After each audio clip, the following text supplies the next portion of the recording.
The sun hung high over Crescent Hills High School, bright and unforgiving, yet the courtyard felt strangely cold.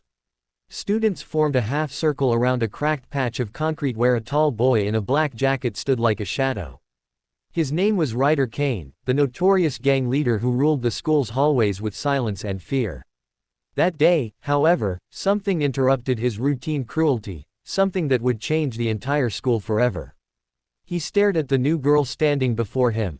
A quiet, steady-eyed girl named Arya Velston, whose calmness didn't match the intensity of the moment. Ryder cracked his knuckles, smirked, and demanded she kneel before him in front of everyone. No one breathed, no one moved, and no one expected what came next. If you believe in kindness, courage, and second chances, make sure to like, comment, share, and subscribe to Kindness Corner before the story continues. Your support means everything. The wind shifted as Arya stood motionless, her backpack slung over one shoulder, her expression unreadable. Students around her whispered anxiously. Ryder's reputation wasn't exaggerated. He'd knocked out 3 seniors the year before, controlled the school's underground parties, and practically owned the gym hall. He wasn't someone people challenged. But in Arya's silence, there was no fear, only patience. Arya had arrived earlier that morning, her mother dropping her off with a soft kiss on the forehead.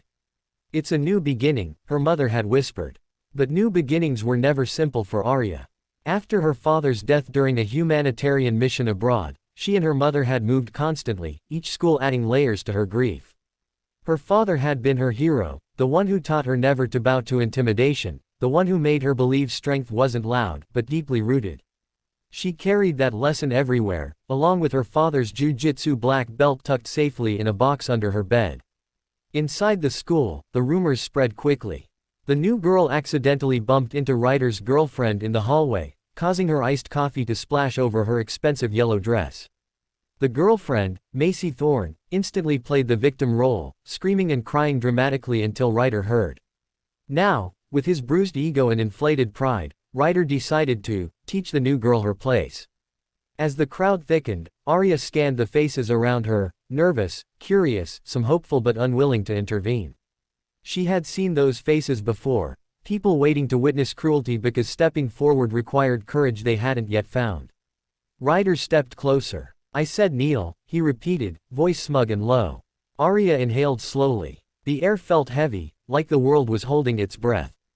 She wasn't thinking about fighting. She wasn't thinking about winning. She was thinking of her father's voice telling her that humans weren't meant to kneel before other humans, only before mercy, gratitude, and truth. Ryder's hand shot forward, gripping Arya's backpack strap. That was his mistake. Arya moved with a fluidity no one expected. She twisted her body slightly, stepped aside, swept her leg around his, and watched him crumble to the concrete with a stunned grunt. Gasps erupted like a wave crashing over the courtyard. Ryder looked up, dazed, staring at the ground as if wondering how he got there. Students stared wide-eyed. No one had ever taken Ryder down. Not once. Arya didn't gloat. She simply picked up her bag and stepped away. She hadn't come to fight. She hadn't come to prove anything. She just wanted peace. But peace rarely follows moments like these. By lunchtime, the entire school knew what had happened. Some students whispered admiration, calling her brave or legendary. Others whispered fear, worried Ryder would retaliate. But Arya sat alone in the far corner of the cafeteria, her eyes fixed on the sunlight spilling through the tall windows. She wished for normal days, days where she wasn't forced into violence or attention. That's when someone slid into the seat across from her. He was tall, wiry, with sandy hair and gentle eyes. Evan Lorne, one of the quiet honors students who people barely noticed but respected. He offered a shy smile. That was incredible, he murmured. No one stands up to Ryder. Arya shrugged, pushing her untouched fruit around. I didn't stand up to him. I just didn't kneel. Evan admired that answer more than anything he'd heard. He introduced her to his small group of friends, Hazel, Jonah, and Tessa, each one kind in their own way, each one living quietly on the edges of Ryder's oppressive reign. For the first time in months, Arya felt welcomed, seen, and safe. But safety was fragile. That evening, as Arya left school and crossed the parking lot, Ryder and his gang appeared. Their faces were hard, their eyes cold. Ryder stood in front, a bruise forming on his cheek. You embarrassed me, he hissed. Arya remained calm. You embarrassed yourself. Those words ignited him. He lunged again. Arya moved, swift and precise, redirecting him, controlling his momentum until he hit the pavement. His friends stared in disbelief as Arya calmly stepped back, hands lowered. I don't want to hurt you, she said softly. Walk away, Ryder. Please. But Ryder had never heard anyone speak to him like that, without fear, without hate, without submission. He stormed off, but the anger in his eyes wasn't the same reckless fury from earlier. Something else was buried there, confusion, maybe even fear. Over the next week, Ryder's behavior grew strange. He didn't bother Arya again. Instead, he watched her from afar, not with malice but with something heavy inside him. He saw her tutoring younger students in math. He saw her eating lunch with Evan's group, laughing for the first time since arriving. He saw her help a teacher carry art supplies. None of it made sense to him. His world was built on dominance, power, control. And here was a girl who defied all of that without even trying. Finally, on a bright afternoon when the sky looked washed clean by sunlight, Ryder approached her behind the library. Arya instinctively braced, but he raised his palms.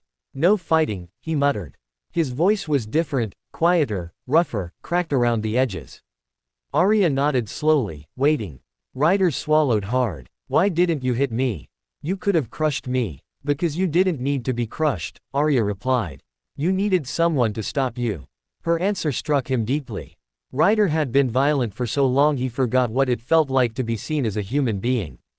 People feared him, hated him, avoided him. No one asked why he was the way he was. No one cared enough to see past the surface. Arya did. And that changed something. Over the next days, Ryder began to break away slowly from his gang. He stopped harassing students. He stopped skipping classes. He even apologized, awkwardly, to the teacher whose chair he once broke during a tantrum. Arya didn't try to change him. She didn't lecture him. She simply existed with an empathy that made him want to be better. One day, Ryder confessed quietly that he had grown up in a violent household, where kneeling was demanded, not requested. He said he thought power came from forcing others down, because that was all he'd ever known. Arya's heart ached, not with pity, but understanding. Strength isn't control, she told him gently. Strength is refusing to let your pain turn you into someone else's nightmare. Ryder never forgot those words. By the end of the semester, the entire school saw the transformation. It wasn't perfect, and it wasn't instant, but it was real. Ryder started helping the basketball team train younger players. He started protecting students instead of hurting them. He even joined a self-control and discipline workshop Arya recommended, something he never imagined doing. One afternoon, he approached Arya in the courtyard where everything had begun. I'm not asking you to kneel, he said with a small, uneasy laugh. I'm asking something harder. Can you forgive me? Arya smiled gently. I already did. And just like that, something heavy inside Ryder unlocked. The school shifted that year, not because of fights or fear, but because a single girl reminded everyone that bravery wasn't about violence or dominance. It was about standing tall, standing kind, and refusing to bow to cruelty. As the sun set across the courtyard, flooding everything in gold, students looked at Arya with admiration, and at Ryder with a newfound understanding. The two of them, once enemies, had rewritten the story of Crescent Hills High. Arya walked home that day with the wind in her hair and her father's words in her heart. She knew he would have been proud. She had defended herself, defended others, and shown compassion even when it wasn't easy. If this story touched your heart, please like, comment, share, and subscribe to Kindness Corner. Your engagement helps spread stories that remind the world of courage and compassion. Special request. Comment, stand tall, if you believe no one should ever be forced to kneel to fear or cruelty. The day ended warm and bright, the kind of day that promised new beginnings for anyone willing to change, and for anyone brave enough to stand.